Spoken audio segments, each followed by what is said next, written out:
اعوذ باللہ من الشیطان اللعین الرجیم بسم اللہ الرحمن الرحیم الحمد للہ والصلاة علی اہلہا رب اشرح لی صدری ویسر لی امری واحلل عقدۃ من لسانی یفقہوا قولی اما بعد۔ اعزائے گرامی، سورہ نساء کی آیتوں کی تفسیر آپ کے سامنے پیش کی جا رہی ہے،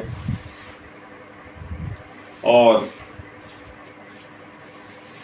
اس میں جو آج کی آیت ہے وہ آیت نمبر 9 ہے، جس میں پروردگار جو پچھلی آیتوں میں بیان کیا تھا کہ یتیموں کا خیال کرو، اور یتیم پروری بہرحال بہت ہی اہم شے ہے، اسی بات کو آگے بڑھاتے ہوئے پروردگار کہہ رہا ہے آیت نمبر 9 میں، توجہ کریں، وَلْيَخْشَ الَّذِينَ لَوْ تَرَكُوا مِنْ خَلْفِهِمْ ذُرِّيَّةً ضِعَافًا خَافُوا عَلَيْهِمْ فَلْيَتَّقُوا اللَّهَ وَلْيَقُولُوا قَوْلًا سَدِيدًا۔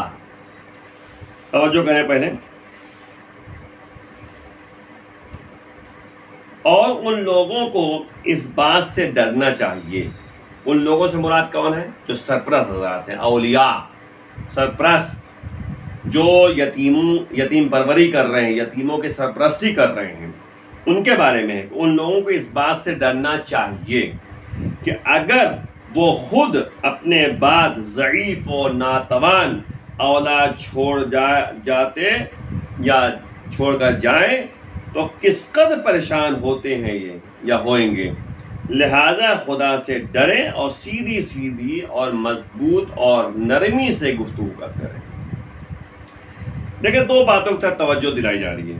ایک تو یہ کہا جا رہا ہے کہ یہ سرپرست حضرات جو بھی ہیں ان کو ڈرنا چاہیے، خوفزدہ ہونا چاہیے۔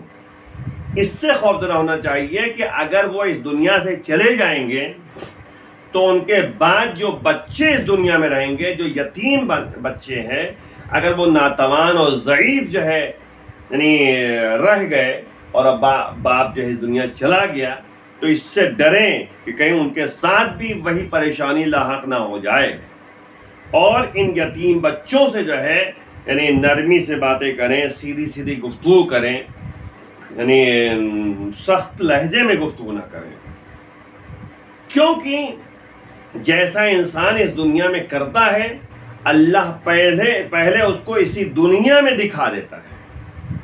تب آپ غور کریں کہ یعنی یہ یتیموں کے جو سرپرست ہیں، اولیاء یتیم کے لیے ایک تنبیہ ہے، متوجہ کیا جا رہا ہے، متنبہ کیا جا رہا ہے کہ یتیموں کے ساتھ وہ برتاؤ کرو جو اپنے یتیموں کے لیے تم پسند کرتے ہو۔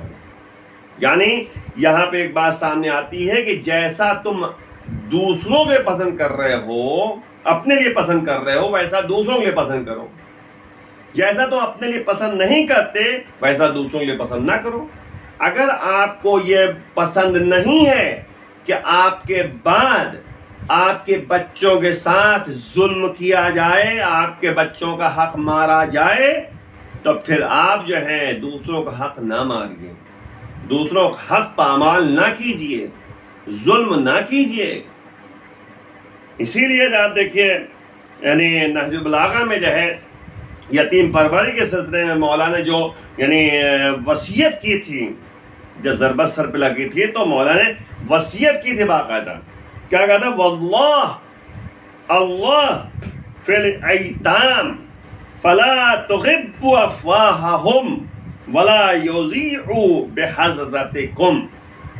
دیکھو خدا را دیکھو، خدا کے واسطے یتیموں کے بارے میں خدا سے ڈرتے رہو، خوفزدہ رہو، ڈرتے رہنا، ان پر کہیں فاقے کی نوبت نہ آ جائے۔ یعنی ایسا خیال کرو، سرپرست حضرات کے لیے ہے کہ تم ایسا خیال کرو یتیموں کا کہ کہیں ان کے لیے فاقے کی نوبت نہ آ جائے، اور تمہارے ہوتے ہوئے وہ کہیں ضائع نہ ہو جائیں، برباد نہ ہو جائیں۔ ظاہر سی بات ہے، جب ان کو بھوک ستائے گی تو بھوک پیٹ کے لیے ادھر ادھر بھاگیں گے، کہیں جا کے جو ہے کہتے بھیک مانگیں گے، کہیں کسی کے جو ہے ہتھے چڑھ جائیں گے، وہ غلط راستے پہ لے کے چلا جائے گا. تو اس لیے ضرورت ہے کہ انسان اپنی ذمہ داری کو سمجھے اور ان ذمہ داری سے تمام کام کو انجام دے. آپ کو اگر یاد ہو ماہ رمضان کے بارے میں جو خطبہ شعبانیہ نبی نے فرمایا تھا ماہ شعبان میں، ماہ رمضان کے سلسلے میں، تو اس میں ایک جملہ تھا یتیموں کے بارے میں. نبی نے کئی جگہ فرمایا ہے، اس میں ایک جملہ بتا دو پہلے پھر آگے بڑھتے ہیں. کہ نبی فرما رہے ہیں کہ وَمَنْ أَكْرَمَ فِيهِ يَتِيمًا أَكْرَمَهُ اللَّهُ يَوْمَ يَلْقَاهُ. نبی فرما رہے ہیں کہ جو ماہ مبارک رمضان میں، کیونکہ ماہ رمضان گزر چکا ہے لیکن اسی کو بات کو آگے بڑھاتے ہوئے کہ چاہے یعنی ماہ رمضان میں اگر کوئی کرتا تو اس کی اہمیت اور زیادہ ہے، لیکن ماہ رمضان کے علاوہ بھی اگر کوئی کرتا ہے تو اس کی بھی جو ہے بہرحال اہمیت ہے. تو نبی فرما رہے ہیں کہ جو بھی یتیم کا اکرام کرے گا، یتیم کا خیال کرے گا، یتیم کا احترام کرے گا، اکرمہ اللہ یوم یلقاہ، جس دن اللہ سے انسان ملاقات کرے گا یعنی روز قیامت، تو روز قیامت جو ہے اللہ اس کا خیال کرے گا، اس کا اکرام کرے گا اور اس کے ساتھ جو ہے کہتے کہ اچھا برتاؤ کرے گا. اور اس کے بعد جو ہے یعنی ایک جملہ اور کہتے کہ آپ کے سامنے بیان کرتا چلوں کہ یتیموں کے ساتھ جو ہے یتیم پروری کے سلسلے میں ہمارے لیے ضرورت اس بات کی ہے کہ اس کا خیال کریں کہ کہیں ایسا نہ ہو، کیونکہ قرآن کہہ رہا ہے کہ تم ڈرو اس چیز سے، ڈرنا چاہیے تمہیں کہ کہیں ایسا نہ ہو کہ تمہارے ساتھ بھی ویسے ہی برتاؤ ہو جیسے تم نے یتیموں کے ساتھ برتاؤ کیا ہے. پھر آگے دیکھیے اسی میں جو ہے بیان کرتے ہوئے کہ مولا کائنات نے جو ہے نہج البلاغہ میں ہی جو وصیت کی ہے تو اس میں ایک جملہ کہا ہے وَكُونَ لِلظَّالِمِ خَصْمًا وَلِلْمَظْلُومِ عَوْنًا. مولا فرما رہے ہیں کہ میرے بیٹے حسن و حسین تم ظالموں کے ساتھ جو ہے دشمن اور مظلوموں کے ساتھ جو ہے مددگار ثابت ہو جاؤ. یعنی اب ضرورت اس بات کی ہے کہ اگر کوئی جو ہے یتیموں کے ساتھ جو ہے ظلم کرتا ہے تو مولا کے اس قول کے مطابق ضرورت اس بات کی ہے کہ اس کے ساتھ جو ہے سختی سے پیش آئے کہ تم دیکھو یتیم کا جو ہے حق مار رہے ہو، یتیموں کا جو ہے خیال نہیں کر رہے ہو.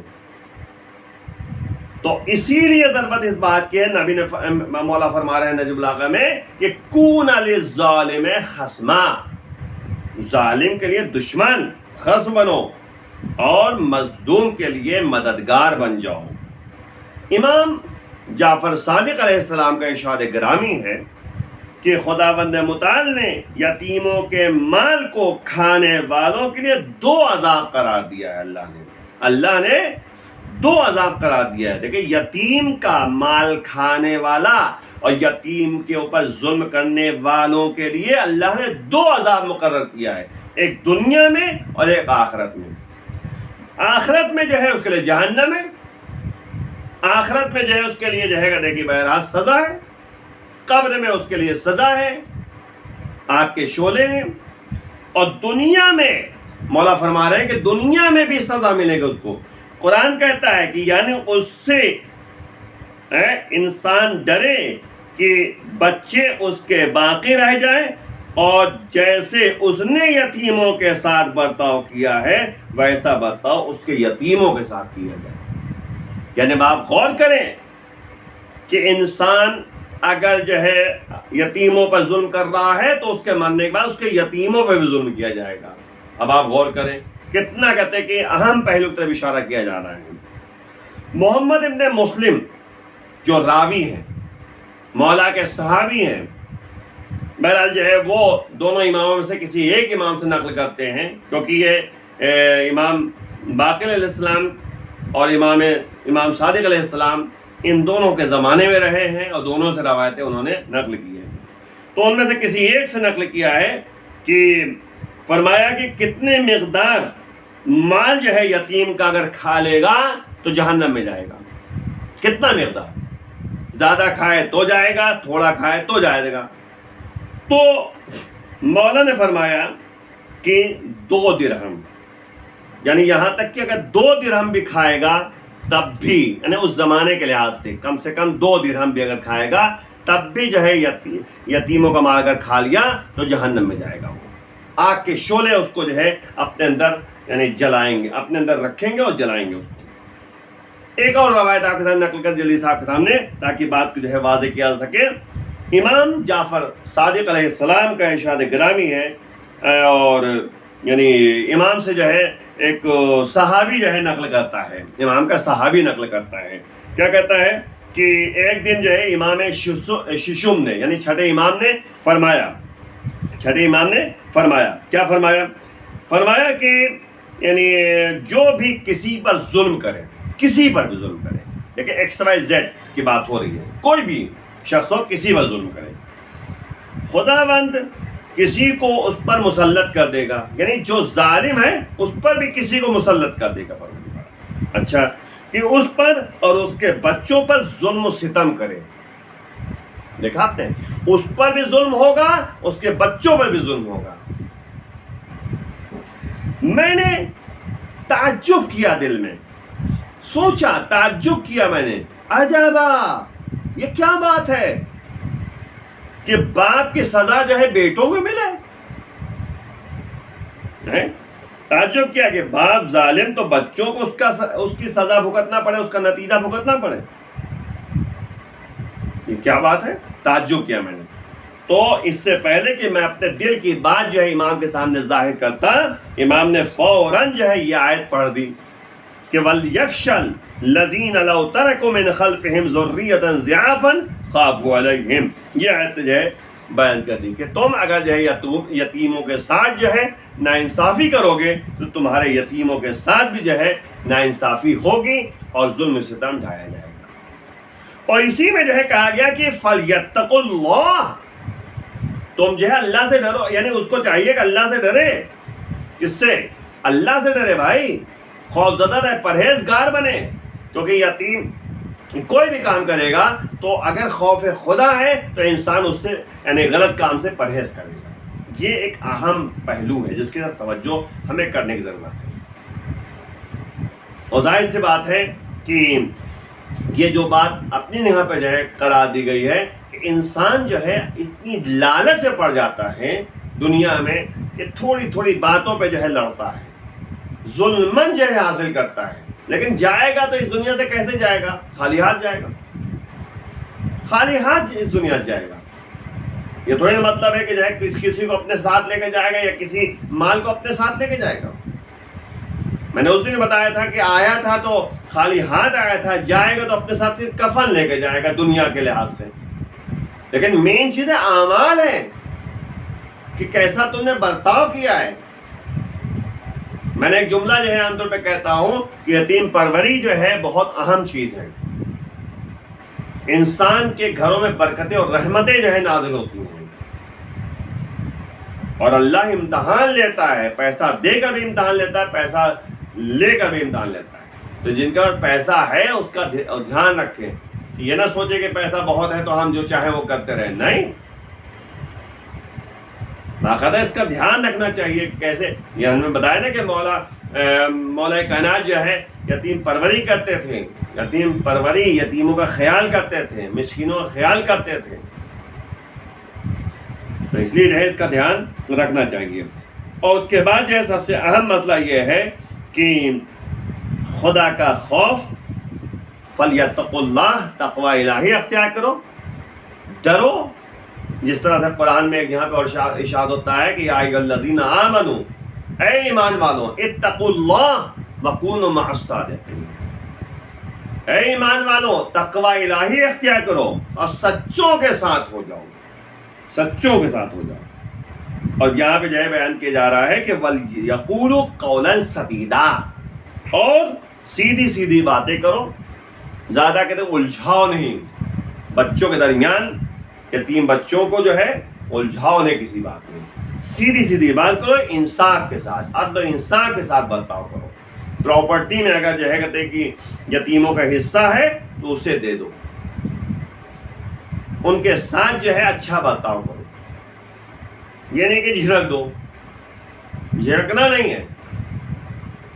میں نے اس دن بتایا کہ یعنی دین کو جھٹلانے والے وہی حضرات ہوتے ہیں جو یتیموں کو جھڑک دیا کرتے ہیں۔ تو بہرحال جو ہے کہ سایہ کریمہ میں یہی بات ہے ایک جملے میں کہ جیسا تم کرو گے ویسا تمہارے ساتھ ہوگا۔ آج تم جو ہے اپنے دوسروں کے یتیموں کا خیال نہیں کرو گے تو تمہارے یتیموں کا خیال نہیں ہوگا۔ وآخر دعوانا الحمدللہ رب العالمین۔ بارگاہ معمول دعا کرتے ہیں کہ پروردگار بحق زہرا وبیہا وبالغ بنیہا ہمارے گناہوں کو معاف فرما، امام کے آوان انصار میں شمار فرما، امام کے ظہور میں تعجیل فرما۔